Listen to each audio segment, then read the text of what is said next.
Olá, sejam bem-vindos. A gente vai dar sequência a mais uma aula aqui sobre filtração, onde nós vamos comentar aqui sobre critérios de seleção preliminar de equipamentos, tá ok?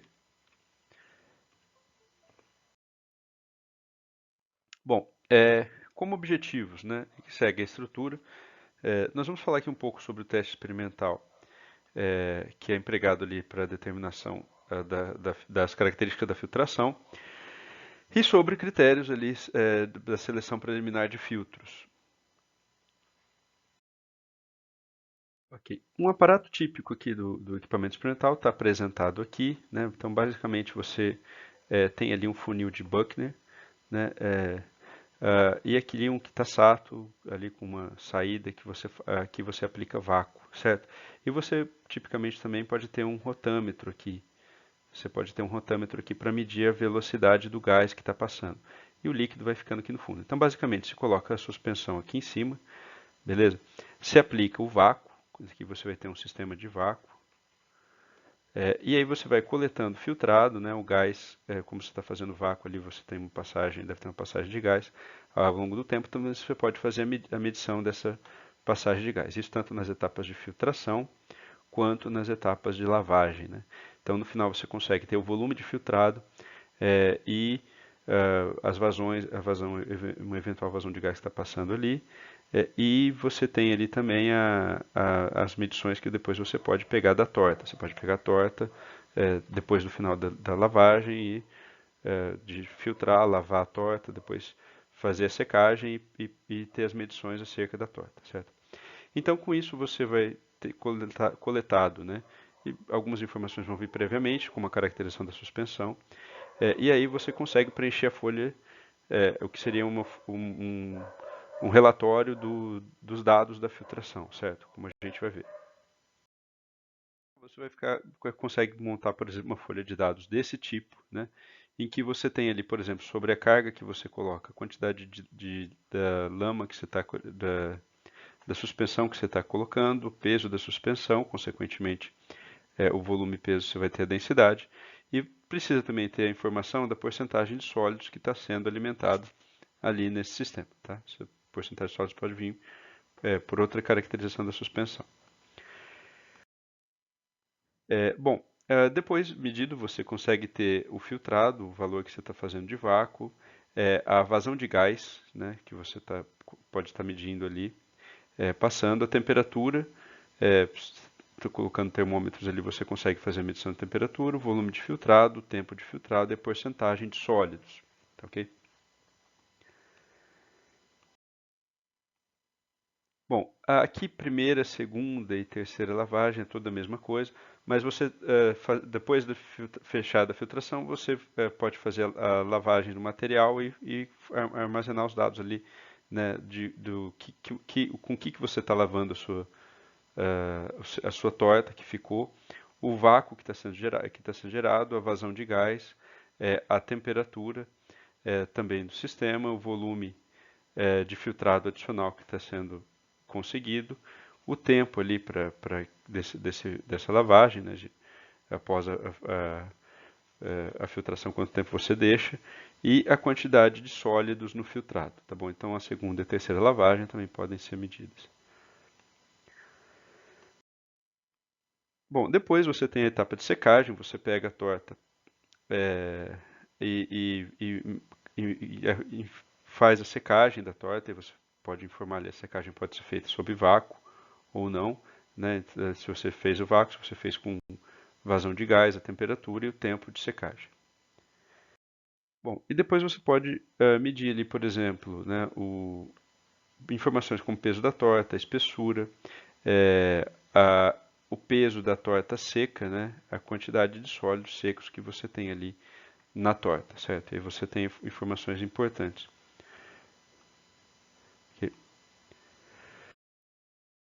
Bom, ou seja, mediante alguns testes, você pode caracterizar parâmetros como a velocidade de formação da torta, a massa de torta seca, né, a espessura da torta, a porosidade da torta, a concentração de sólidos, muitas vezes vindo essa concentração como a concentração da suspensão que você está medindo antes da etapa de filtração. Né? o volume e a vazão de filtrado. E aí, sobre essas medidas, você tem agrupamentos dessas informações de filtros que operam de forma mais adequada para determinadas condições ali da suspensão que você precisa tratar. Ok, a velocidade de formação da torta é um critério fundamental para a seleção do filtro, né? Então você tem aí classificações, elas não são únicas, né? Mas estão mais ou menos nessas faixas. Então essa referência aqui é o livro do Cooper, né, do Wallace. Então ela vai ser rápida se ela se formar na ordem de centímetros por segundo. Vai ser média se formar na ordem de centímetros por minuto. Ela vai ser lenta se formar na ordem de centímetros por hora. É, ela é lenta, ela pode ser porque ela realmente é lenta para a formação, ou pode ser o sistema muito diluído também, né? Então, esses critérios são utilizados, né, juntamente com as outras informações que você tem, para pré-seleção de equipamento. Tá? Bom, de posse dessas informações, você pode procurar na literatura ou com os fabricantes as tecnologias que atendem ao serviço. Eu vou apresentar aqui um material mais sucinto que eu acho que é o do Tauler ensinou, que apresenta uma visão geral, mais ou menos, de tipos de filtros que atendem determinados serviços. Então, por exemplo, aqui você tem, né, dados que informam a velocidade de formação da torta, concentração típica de sólidos, a produção de sólidos por metro quadrado de torta e isso que veio do teste, né, do teste de laboratório, e a taxa de filtrado ali, a vazão de filtrado que você está querendo ter, na verdade, vazão não, fluxo, né? Porque está por metro quadrado por metro quadrado de filtro. E aí, com base nessas informações que você tem, você consegue ver, por exemplo, quais tipos de filtros atendem, né, dentro dessas classificações de filtração rápida, média, baixa. Né, ela pode ser baixa porque você tem uma velocidade baixa de passagem de líquido, né, ou pode ser baixa até apenas porque você tem um sistema diluído, né? Até a questão de não formação da torta, certo? Aí, se você praticamente não tem formação de torta, o sistema aqui está muito diluído, você cai em determinados tipos de filtro, certo? Então, dentro da sua medida experimental, você consegue fazer a leitura ali para saber quais tipos de filtro atendem o seu problema, né? Então, se você cai ali na filtração média, uma série de tipos de filtros atendem esse problema, né? Você está no sistema diluído, você vai ter um número menor ali de filtros que vão ser mais adequados para o teu problema, né? Enfim. Bom, heurísticas, né? Você tem também uma série de heurísticas, isso são regras que te ajudam na seleção, mas entendam que é um pouco difuso esse conceito, né? É um pouco difuso, assim, porque é, são, são heurísticas que são utilizadas, mas são critérios tão objetivos necessariamente, ou variam de autor para autor, certo? Mas Cooper apresenta aqui alguns conjuntos de heurísticas que ajudam a pré-seleção do filtro, tá?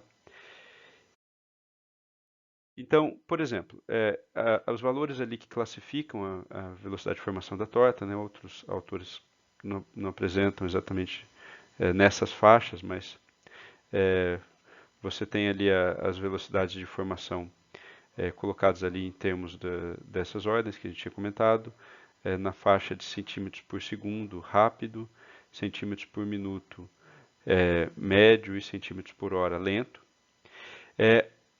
Uma primeira ideia é assim, qual é o produto desejado, né? Se o produto desejado é a fase líquida, então seria mais recomendado filtro prensa, de areia ou filtros de pressão, tá? Se o produto recomendado for sólido, pode ser uma preferência pelo filtro a vácuo.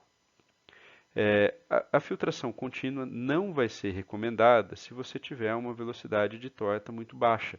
Então ele coloca ali um limite de aproximadamente 0,32 centímetros para cada 5 minutos.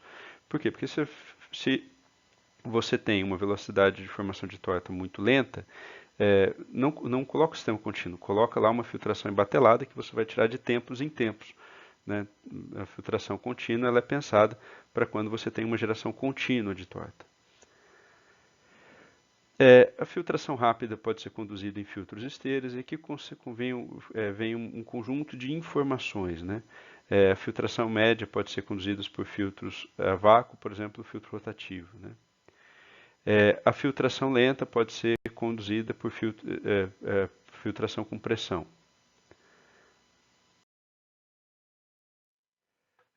A clarificação com velocidade de formação de torta desprezível, né? Ou seja, se você quer só fazer um polimento do líquido, você pode utilizar filtros cartucho ou filtros de areia.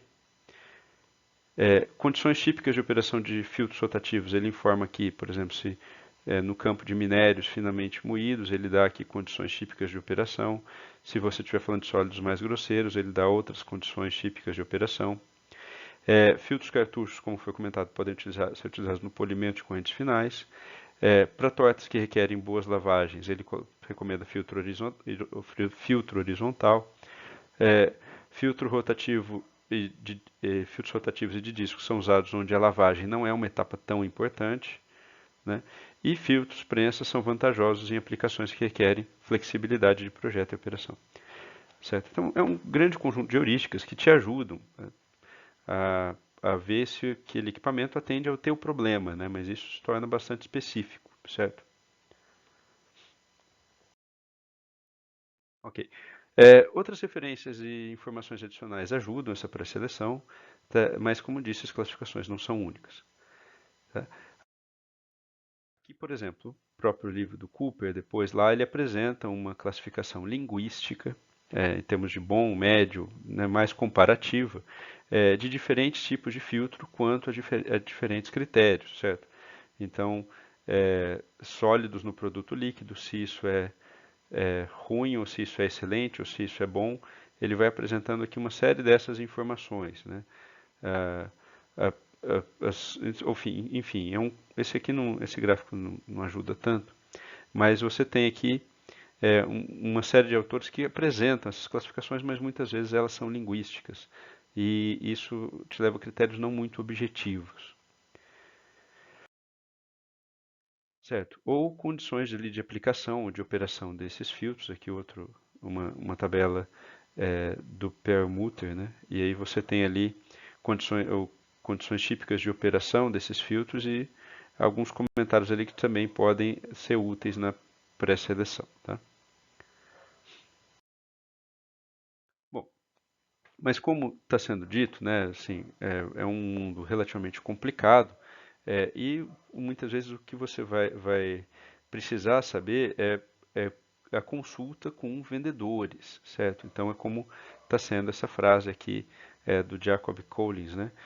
Que o engenheiro, na verdade, ele dado esse mundo de infinidade de possibilidades de equipamentos que atendem esses serviços, é preciso ver a tecnologia que atende aquele problema, que resolve aquele problema, muitas vezes com quem comercializa aquilo, né, que vai muitas vezes também te ajudar a conseguir fazer a seleção adequada, certo?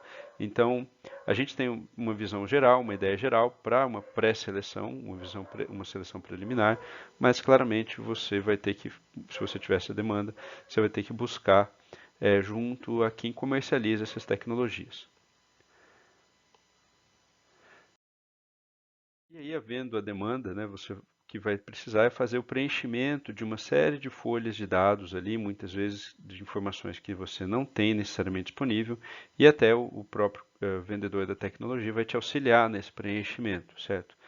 Do que ele está precisando. O livro do Permuta, ali, se vocês tiverem curiosidade, vocês podem dar uma olhada numa informação mais detalhada que vai ter a folha de dados do equipamento, certo?